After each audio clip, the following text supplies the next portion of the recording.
All right, Colin, thank you so much for joining today. I'm really excited to chat with you about all things Tourette's, something that is not talked about enough, and I'm hoping that we can kind of lift some of the stigma that exists about Tourette's and just have an open conversation about your experience and all the research that you do in Tourette's as well. So, can you give us a little bit of an idea of who you are and what your experience with Tourette's has been like and what you're doing now in the research lane? Of course. Yeah, so I grew up in Connecticut, and kind of like my main story is I didn't know I had Tourette's until about 10 or 12, which is pretty common. It's kind of an earlier onset with the symptoms. And I was in band class and I played percussion, so I was playing the drums and we were going, I was trying to keep tempo. I had my music sheet in front of me and I just kept blinking and my hand kept waving and the drumstick fell out of my hands and immediately everyone just looked at me obviously and the conductor yelled at me and I was thinking I didn't do that. I didn't throw it on purpose and I can't even read my music at this point because I'm blinking. So I go to the nurse's office um and I said I can't stop moving. I'm not meaning to move. So at this point I was just having a burst of tics that I didn't know at the point. So she was asking me questions, and she at a certain point early in, she says, "You don't need to be here. You need to go to the psychologist's office." And I was very involved at that point with special needs education and advocacy, so I knew her pretty well. So she was asking me questions, and long story from this short, um, it took me it took me a long time to get diagnosed, just because what is this? I'm 27 now, so about 15 years ago, there wasn't that much known about Tourette's syndrome, and I mean the research was scarce, if any.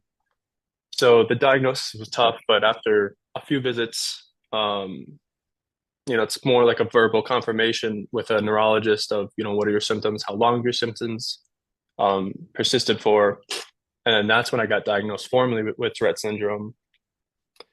And from the diagnosis, it's differs between neurological diseases, as you know, but with something not very well studied or known or understood clinically, it was just an uphill battle from there.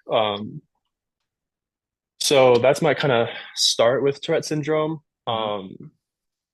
And then from there, the medications, at that point, there was no direct medications to treat Tourette syndrome based on the lack of research. So I got put on, I think, different form of antipsychotics. Mhm. At that point, it was considered a psychiatric disease, which now it's been reclassified more as neurological. Um, so ADD medication, depression, ADHD, antipsychotics, and I think this rings true for a lot of people in the community with Tourette's. Is just layman terms, the medicine's pretty nasty. And it doesn't take the tics away. It just kind of subdues symptoms. But sometimes the effects from the medications are worse than, to me personally, having Tourette's. So yeah, so it was an upfield battle, but I think, and again, all this is only from my experience. I can't speak because Tourette's is so widely, it's almost a spectrum of severities. Mhm.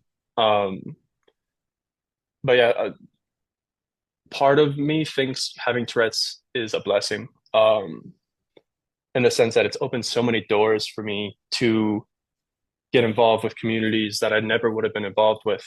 Um, so I immediately got involved with the Tourette's Association of America. It's another, probably the dominant nonprofit organization for Tourette's. Um, my mom's a nurse, my dad's a researcher as well, so they kind of got me involved and found the resources. So I became an advocate in Connecticut. So I went around schools all over Connecticut with newly diagnosed individuals, spoke with their families, spoke with their psychologists to, advocate for them and talk to their schools because, a lot of my tics are essentially invisible. They're kind of inside me, Mhm. body twitches, movements. But some people have, louder tics that are more noticeable. Mhm. So to talk to the schools for these, children being recently diagnosed, helping them acclimate to this new diagnosis. I've been doing that pretty much my whole life now. Wow. And just the connections to families and the friendships and the mentorship and leadership that it's taught me and taught others as well with Tourette's, um, essentially an invaluable skill that I probably wouldn't have learned this deeply without my own diagnosis. So yeah, so that's my journey with Tourette's. Um, and as of now, it's kind of pushed me to do a PhD in research. Hmm. Um, so I did a master's at the University of Connecticut in genetics, in human genetics, and then my PhD brought me to University of Arizona. And I'm still in genetics, but I'm heavily researching more neurology, genetics, and pharmacology. Okay.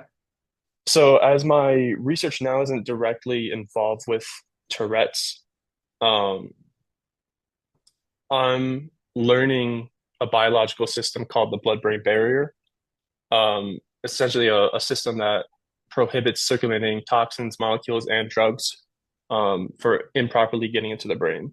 So the Hmm. brain is tightly regulated. I hypothesize, and it's my thought, that the blood-brain barrier becomes dysfunctional with those that have mutations um, that are related to Tourette syndrome. Hmm. And that's what I'm learning now to kind of bring into the field later on. Um, but the main research and the people I look up to in the research realm are a few, and I always like to get them publicity or shout outs because of the work that they do is amazing. So Dr. Max Tishfield Hmm. at Rutgers, New Brunswick, he does Tourette's research over there. Thomas Fernandez, MD at Yale, Hmm. he does more clinical based, and then Jeremy Wilsey at UCSF also does some Tourette's research on the side as well. Okay. And they're kind of my main researchers that I looked up to and actually spoke with quite a bit, finding PhD labs. So they kind of my mentors in that field as well. So there's a lot of research going on now that Hmm. wasn't going on 10 years ago, and it's exciting. And they found, I think there's at least 5 genes now that are associated with Tourette's. Wow. That when I was diagnosed, I don't even think there was two or one. So Hmm. it's fastly building. It's an exciting time for research in the community. And yeah, once I'm done with my PhD, I hope to do a postdoc to kind of further the field of Tourette's with kind of a barrier aspect. Yeah. Very cool. Very cool. Thank you for sharing all that. So I'd love Mhm. to hear, once you got that diagnosis, what was that like for you? Because for some people there is a freeing sensation, like I finally understand what's happening to me. There's a name for it. For others, it can be a very anxiety provoking situation to know all of a sudden that you may have this condition, and then what are the ramifications of that? What was going through your head, and what are the thoughts and feelings you had when you got that diagnosis? I think the immediate thing that came to my head was finally. I spent a year or two going to different doctors, testing different things, and I went to one great one. He goes, "Oh, you have Tourette syndrome," and immediately I look at my mom. Finally, Huh. we finally know what's going on. So to what you're saying, I agree. It's a sense of relief almost of okay, let's start working to understand what's going on. Hmm. The unknown is finally lifted. Um, yeah, so it's just a sense of relief, and I know for some it's relief, but also for others whose parents aren't kind of in healthcare, it might be daunting, it might be scary, and that's totally valid as well. Because with not much research in a disease or a disorder, it's very scary to see there's not many medications or therapeutics to help. So, but for me, yeah, a big sigh of relief to be able to start tackling what's going on. Right. Makes sense. What would you say are some of the biggest misconceptions about Tourette's? Oh, how much time do we have? No, I think growing up, there's so many misconceptions. I just the main one that I like to bring forward is, and I always bring this up. There was a South Park episode back in the day that they do episodes on everything, and one episode was on Tourette's, Hmm. and it was I don't know I don't watch it because of this, but it was essentially pointing out someone with Tourette's, and all they were doing was swearing. It was just swearing the whole episode. And that kind of caught traction of, okay, this is the face of Tourette's now. This is a disorder where people just swear. People think it's funny. Um, and you can often be perceived as a bad student, a bad person, bad kid. Um, so the misconception is that it's an only swearing disorder when what this is called is coprolalia. It's a very low percentage of people with tics have this, um, but there's much more than that. It's verbal, motor tics, involuntary movements, of course, Hmm. um, that come, they come and go, or what we say is wax and wane. Hmm. So I can't even count the amount of tics I've had in my life, um, that have differed throughout my life. Um, as I've gotten older, they have subdued a little bit. So like during puberty, they get probably the worst. Stress levels, anxiety levels, having any emotion essentially can exacerbate the tics. Hmm. So especially in school, when you have a test or stress, they make them worse with the stress. So yeah, that's the biggest misconception that I like to touch on because um, it also makes people think like if you're not swearing, you don't have Tourette's, right? Okay. So it's kind of that imposter syndrome almost of, okay, you think I don't have something when it dramatically affects my life. Hmm. Um, yeah, or like I said, a lot of my tics are kind of more internal, with my muscles or teeth or whatever. Hmm. So a lot of people have, I've mentioned, oh, you don't have a severe case of Tourette's or et cetera, which, again, mine isn't the most severe case in any sense, but the the misconception that it's all something you can see Hmm. rather than something that's happening, behind the scenes, Hmm. or not visual is another misconception. Okay. Yeah. I appreciate you explaining that. What are some things that we can do to reduce some of the stigma associated with this disorder?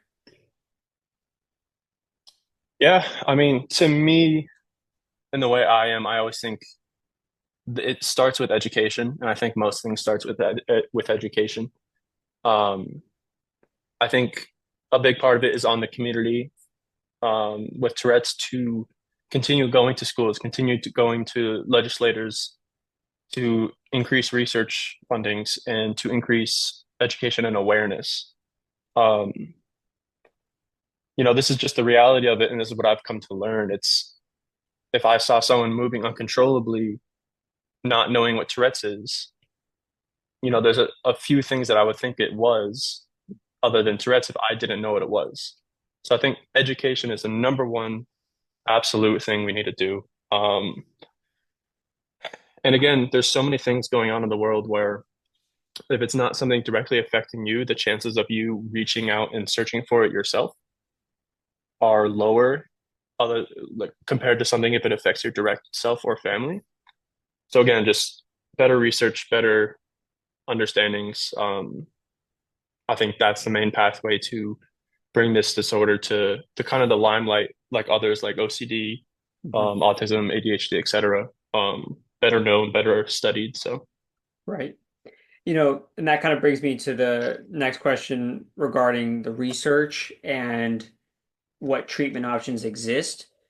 mhm. As someone who lives with Tourette's, and I'm sure you have a lot of people in your life that you've connected with over the years uh, that also experience tics and have sought different treatment options from medication to therapy and other opportunities for recovery that are out there. Can you give us an idea of what has worked based on research? Maybe not for everyone, but that shows some data, some support, Oh, and then of maybe what's course. out there next. Mm. Yeah, so I know. So as I mentioned to start, the research advancements in the past probably decade or years even. There's five known genes with genetic variations, causing rare forms of Tourette syndrome. Hmm. and also are correlated to increase the risk of developing Tourette syndrome, Hmm. but also um, increase your chances for the co-current or comorbid conditions such as ADHD, OCD, and autism. Okay. So these affected genes are very Venn diagram, they overlap a lot with other disorders.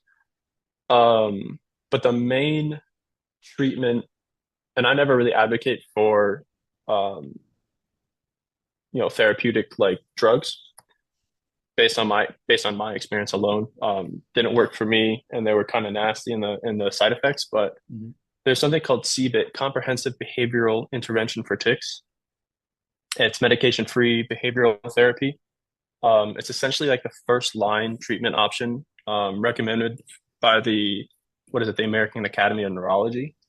Hmm. Um, it happens nationally, internationally, but it's more behavioral focused. I've never done it personally, but I know others in the community who have, and it's helped them manage their tics better. Hmm. Um, How does it so that'd be work? one. Yeah, so I don't know. I never, again, since I haven't done it, I've never looked into it much. Uh-huh. But I know it's multiple. I mean, you have to go multiple times over the course of at least a year, I think. Okay. Um, but yeah, I don't know much about CBIT myself. Okay. Gotcha. Um, then there's also other things coming out now as neuroscience advances. MRI studies looking at differences between gray and white matter in the brain. This is more research based. And then there's also deep brain stimulation or DBS. Hmm. This is more experimental at this point, but it's essentially looking at pathways towards FDA approved treatments for severe cases of Tourette's. Hmm. But yeah, I say that the main one are the therapeutics that kind of target the symptoms Hmm. and CBIT, which is the behavioral therapy. Gotcha. Gotcha. Okay. So, what changes would you like to see in the way that society perceives and also treats people with Tourette's? And then what's next for you in both your research and advocacy efforts? I think the biggest thing I'd like to see towards society or for society for Tourette's or towards Tourette's is the misconception that we can just stop. Hmm. Um, I'm in a movie, and this has happened throughout my life, movie theaters, classrooms, restaurants. Um, Something's going on in my life where I'm a little more stressed and my tics get worse. Um, so naturally, I'll start ticking. My vocal tics will happen, or I'll raise my hand in the air, kind of a little disruptive towards people around me. Obviously, no fault of my own. Um, but people will ask, "Can you stop that? This is disruptive. Just stop." It's a choice. That's what I'd like to see, that shift in society, because truly, and it's so difficult to explain to someone without Tourette's, but it is such a, what I tell my friends and family is they'll know I have a tic before I do, because at this point it's so normal for me to have tics Hmm. that if you see it, you probably know I did it before I do. Hmm. Yeah, so just a little more understanding and patience, and like I said, education. Hmm. Yeah. Gotcha. Very cool. And then, regarding some of the next steps, it sounds like you have a couple years left in the PhD. And you mentioned offline before we started that you had some interest in getting involved in a postdoc Mhm. with in Tourette's research after the PhD. Can you talk to us a little bit about what your plans are for the future? Yeah, I'd love to. So yeah, as of right now, I'm studying genetics at the University of Arizona, doing my PhD. But the lab I'm in specifically looks at more of like a neuropharmacology aspect of disease and drug abuse. And we do this through understanding and researching a biological barrier called the blood-brain barrier. And this is kind of what I want to investigate in the field of Tourette's. The blood-brain barrier is, again, a biological system that prevents circulating molecules, toxins, and drugs from entering the brain.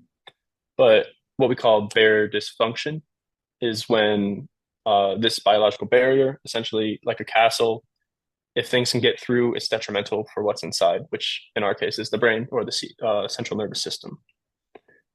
So this breakdown of this barrier is implicated in so many neurological diseases, including autism, which is a comorbid or co-current disorder with Tourette's, as I mentioned earlier. So I want to investigate and even look at the feasibility of barrier dysfunction in models, rodent models of Tourette syndrome, and seeing how sex differences, males versus females, are implicated in, you know, in the pathogenesis of Tourette syndrome and how that affects the barrier. Um, Drug deliveries in Tourette's through the barrier, you can use this as a biological opportunity to enhance drug efficacy. And also, it's a huge statement in drug resistance. So, drugs not being able to get into the brain because they can't pass the barrier. Mhm. So, this is a little more in the next decade, hopefully, with improved drug treatments for Tourette's. Mhm. And I think the barrier would fit in beautifully with therapeutic approaches, but also the pathogenesis or how a disease progresses. How does the barrier look when you're having, a tough day with your tics? You have a lot of tics. Is it becoming more dysfunctional? Is there an immune aspect related to this? Is it neurotransmission? Um, is it directly with, glial cells in the brain or neurons or signaling pathways?